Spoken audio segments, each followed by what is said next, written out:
100 நாளில் 100 கப்பீஸ் எடுக்கிற சேலஞ்சில் இன்றைக்கி டே 1. இவனெல்லாம் தான் நம்ம குட்டீஸ் எடுக்க போகிறோம்.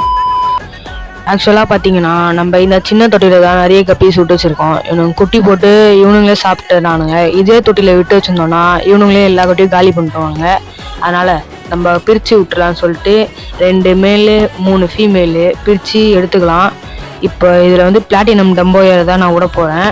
இவனுக்கு இன்னும் அடல்ட் ஆகலை, ஆனால் ஃபீமேல் எல்லாமே அடல்ட் சைஸு. இவனுங்களை தான் விட போகிறோம். இப்போது இதை கொண்டு போய் வச்சிடலாம்.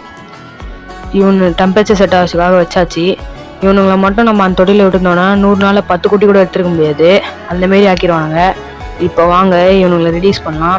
இவனுங்களை பொறுமையாக தான் ரிலீஸ் பண்ணோம். நான் தண்ணி டெம்பரேச்சர் அப்படி இருக்குது. கப்பு வேற வந்துட்டு தொலைய மாட்டுது. அவளை வந்துருச்சு பார்த்தீங்களா, தெரிஞ்ச வீடு மாரி அப்படியும் இப்படியும் ஓடுறானுங்க. ஃபாக்ஸ் டெயிலாம் போட்டு ஆல்ரெடி ரொம்ப நாள் பண்ண வாட்டர் தான் அது. Bye guys.